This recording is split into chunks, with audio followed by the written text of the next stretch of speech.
In the summer of 1942, as the sun carved long golden lines across the steppes of southern Russia, a new chapter of devastation was preparing to unfold, one that would reshape the fate of the Second World War and etch itself into human memory as one of the most brutal confrontations ever recorded. The German war machine, sharpened by a string of victories and swollen with overconfidence, advanced across the fertile fields and dusty roads with a single goal: to break the Soviet Union's back by seizing Stalingrad, a sprawling industrial city of over 600,000 souls lying along the western bank of the Volga River. Adolf Hitler, whose obsession with symbolic victories had already begun to overshadow strategic logic, declared that the city bearing Stalin's name must fall at all costs. He believed that its capture would rupture Soviet morale, cut the Red Army's supply lines, and secure a gateway toward the oil fields of the Caucasus lifeblood that Germany desperately needed to sustain its armies. The Wehrmacht's Army Group South surged eastward under the blistering July sun, a force of more than 1 million men, nearly 1,200 tanks, 1,600 aircraft of the Luftwaffe, and tens of thousands of motorized vehicles that churned the earth beneath them. Yet even as their advance seemed unstoppable, cracks began to show. Supply lines stretched thin across hundreds of kilometers, fuel consumption soared, and the Soviets, though battered, were far from defeated. Still, the Germans pressed on, sweeping through towns like a tide of steel, until finally, on the 23rd of August, 1942, the skies above Stalingrad darkened with the shadow of bombers. The Luftwaffe unleashed over 1,000 tons of explosives in a single day, igniting firestorms that devoured entire streets, collapsing apartment buildings and factories into volcanic piles of rubble. Conservative estimates speak of 40,000 civilians killed in those opening hours alone, though some historians argue the number may have been even higher. A city of vibrant life was transformed into a jagged wasteland, smoldering ruins, pillars of smoke, and cries buried beneath dust. But the destruction was only the beginning. As German panzers pushed toward the outskirts, the Red Army prepared to defend the city at any cost. Stalin's infamous Order No. 227, not one step back, was issued nationwide, imposing draconian penalties on retreat and forging Stalingrad into a symbol of Soviet defiance. The task of defending the city fell largely to General Vasily Chuikov and the embattled 62nd Army, whose numbers were dwindling by the day. Chuikov, gruff, relentless, and unyielding, understood that conventional warfare could not stop the German onslaught. Instead, he introduced a brutal tactic: fight the enemy at point-blank range, so close that German artillery and air support would be useless for fear of hitting their own men. This strategy, hugging the enemy, reduced the battle to a savage struggle fought in stairwells, factory floors, sewer tunnels, and collapsed rooms filled with shattered glass. German soldiers, trained for rapid breakthroughs on open ground, found themselves trapped in a nightmarish labyrinth. Streets were trenches, buildings were fortresses, and every mound of rubble concealed a sniper, a machine gun nest, or a squad of Soviet riflemen lying in wait. The average daily advance for elite German units shrank to mere meters. By mid-September, fighting raged within the city's heart. Assaults and counter-assaults occurred sometimes dozens of times in a single day. Blood soaked into brick dust and snow alike. Among the ruins rose names that would echo through history. Mamaev Kurgan, the towering hill whose summit changed hands more than a dozen times in a single day. Pavlov's house, the battered 4-story apartment block defended by Sergeant Yakov Pavlov and a handful of men who withstood nearly 60 days of constant attacks.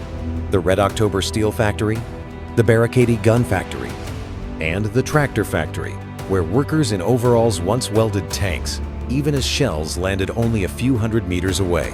General Chuikov and his weary troops clung to life along the Volga River's banks, their backs literally against the water. Supplies, reinforcements, and evacuations came only at night via barges and small boats that crossed the river while under constant bombardment. Many never made it to shore. Still, reinforcements continued to trickle in. New regiments, penal battalions, and fresh conscripts who often stepped directly from transport boats into combat zones. Some of them did not even receive rifles. They were told to pick up weapons from fallen comrades. Desperation gave way to determination, and determination turned into a stubborn, unbreakable will to hold. As the weeks dragged on, German frustration intensified. They were losing between 2,000 and 3,000 men per day, battered not only by enemy fire, but also by exhaustion, hunger, and the creeping cold of the approaching winter. Hitler demanded the city be taken no matter the cost. General Friedrich Paulus, commander of the vaunted German 6th Army, one of the most experienced and deadly formations in the Wehrmacht, felt the pressure weighing heavily upon him. His troops were being consumed in the furnace of urban combat, and his supply situation continued to worsen. Yet Hitler insisted the final blow was near.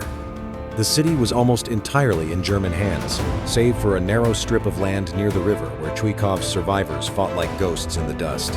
But even as the battle within Stalingrad reached its cruel crescendo, the Soviet High Command, the Stavka, was preparing a colossal counterblow.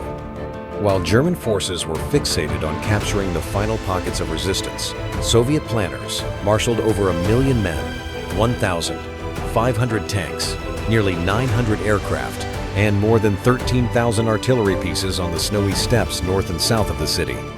Their plan, codenamed Operation Uranus, was simple yet devastating. Encircle the German 6th Army by attacking its flanks, which were guarded not by Germans but by Romanian and Italian forces, poorly equipped for winter warfare and lacking anti-tank weapons capable of stopping Soviet T-34 seconds. On the 19th of November, 1942, as dawn broke across the frozen steppe, the quiet was shattered by one of the most massive artillery barrages of the entire war. Thousands of Soviet guns roared in unison, hurling shells that illuminated the horizon like lightning. Storms of steel and fire ripped through Romanian positions, and within hours, the Soviet spearheads punched deep into the German rear. The next day, Soviets launched the southern arm of the operation. Their two great pincers swept inward, crushing resistance, overtaking command posts, and capturing supply depots filled with fuel that German tanks could no longer reach. 4 days later, on November 23, they met at the town of Kalach, completing a ring of steel around Stalingrad and trapping more than 330,000 Axis soldiers, Germans, Romanians, Italians, Croatians, and volunteers from other occupied nations. Panic spread within the 6th Army. Paulus requested permission to attempt a breakout, explaining that without immediate retreat, the entire force would collapse. But Hitler refused. "The 6th Army will stay in Stalingrad," he declared. "They will hold their ground and form an iron fortress."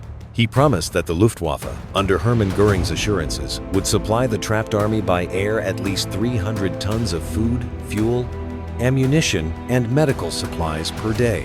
But the Luftwaffe had neither the aircraft nor the capacity to meet such demands.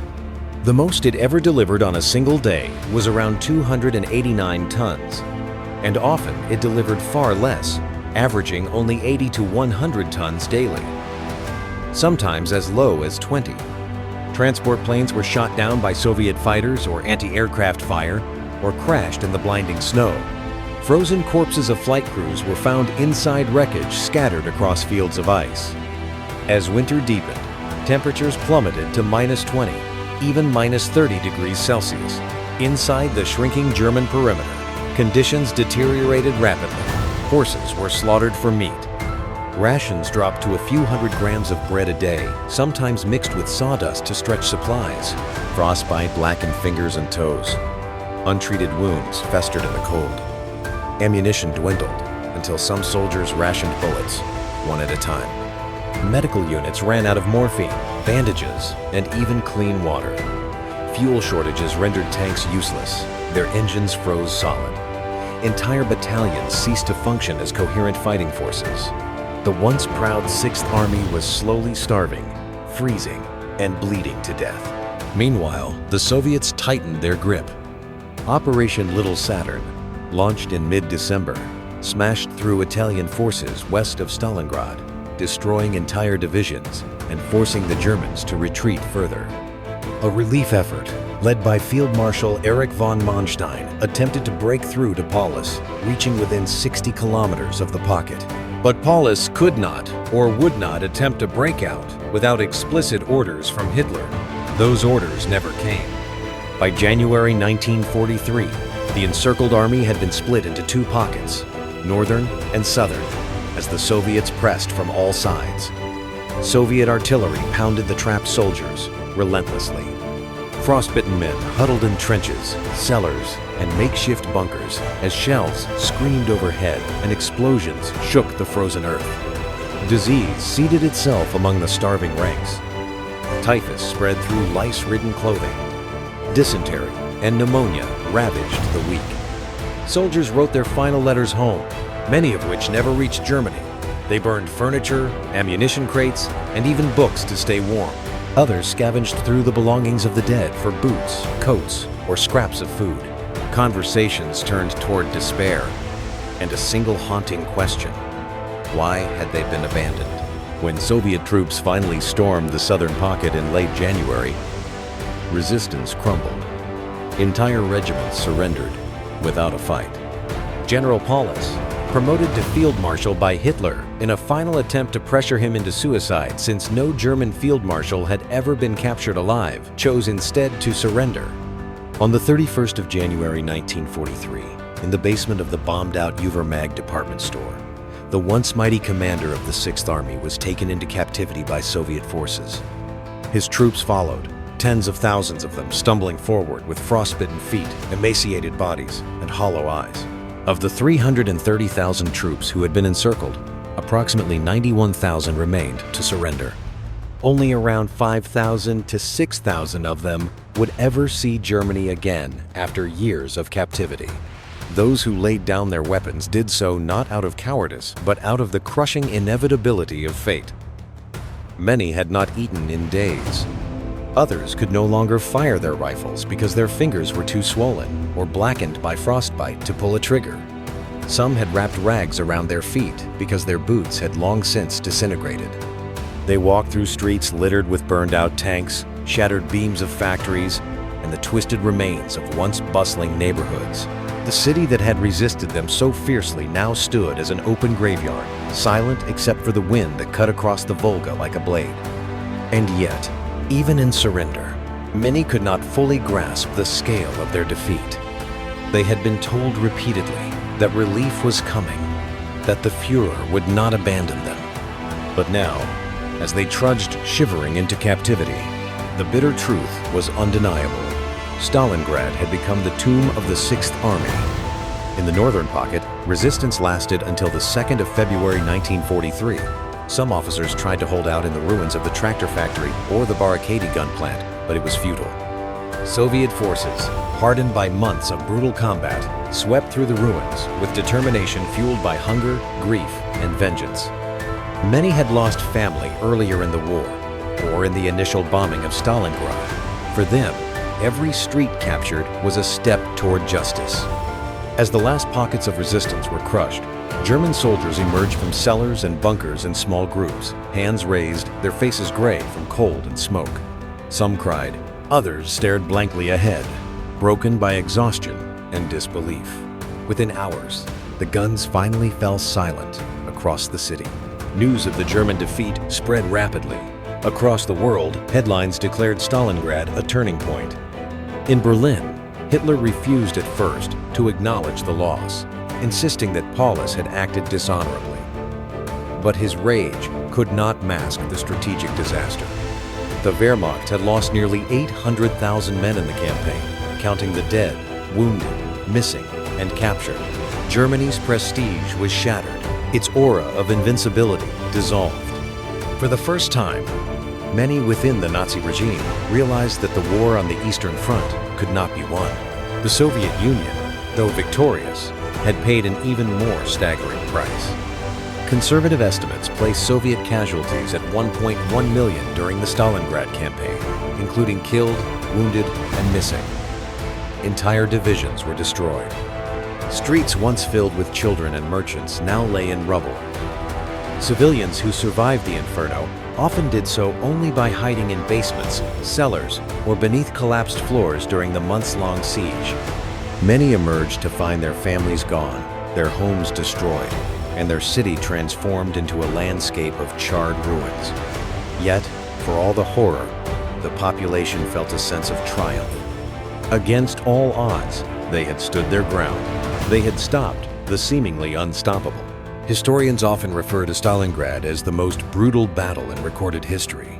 The fighting was so intense that after the war, when Soviet teams began clearing the ruins, they found human bones so densely mixed with debris that some areas had to be cleared with shovels like quarry gravel. At Mamaev Kurgan, the hilltop that had witnessed some of the fiercest clashes, soil samples revealed between 500 and 1,000 metal fragments per square meter shrapnel, bullets, shell casings, and fragments of grenades. Grass refused to grow on some parts of the hill for years due to the density of iron in the soil. But the statistics, harrowing as they are, tell only a fraction of the story. The true horror of Stalingrad resides in the human experience. The sniper, who lay motionless for hours in below-zero temperatures, waiting for a glimpse of an enemy's helmet. The medic who ran through machine gun fire to reach the wounded, only to be shot down moments later. The mother who shielded her child from falling debris during the Luftwaffe's initial bombardment. The German officer who wrote in his diary that he could no longer sleep because he heard the cries of starving soldiers echoing in his mind. The Soviet soldier who fought with a borrowed rifle because the man who had carried it before him had fallen seconds earlier. It lives in the memories of those who endured the long nights of freezing dark, listening to artillery echo across the ruined city. In the aftermath of the battle, the Soviets undertook the monumental task of rebuilding Stalingrad. Stalin ordered that the city rise again as a symbol of Soviet resilience. Factories were reconstructed from rubble, homes were rebuilt, and memorials were erected to honor the fallen. The most iconic of these stands atop Mamaev Kurgan, a towering statue known as the Motherland Calls, one of the largest statues in the world at the time of its construction. Standing 85 meters tall and depicting a woman raising a sword toward the heavens. It is a tribute not only to victory, but also to sacrifice to the countless individuals whose lives were extinguished in the inferno. Stalingrad also reshaped military doctrine. The battle demonstrated that urban warfare could become a grinding war of attrition that swallowed armies whole. The Germans learned this too late. Their strategy, designed for rapid maneuver, was ill-suited for the labyrinth of destroyed buildings and narrow corridors. Tanks could not maneuver effectively. Armored vehicles became trapped in rubble. Infantry units had to fight room by room, floor by floor. Snipers dominated the battlefield. Even small teams of defenders could hold out for days inside a single building, forcing attackers to expend enormous resources for tiny gains. In contrast, the Soviets adapted quickly, using the terrain to their advantage, turning every ruin into a fortress and every street into a death trap.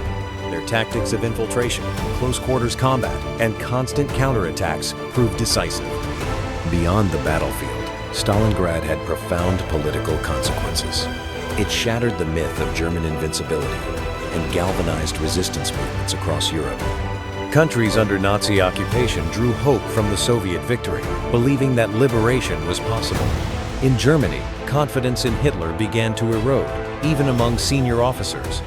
Some historians argue that Stalingrad planted early seeds of disillusionment that later contributed to the failed assassination attempt on Hitler in 1944. For the Soviets, the victory marked the beginning of a relentless westward push.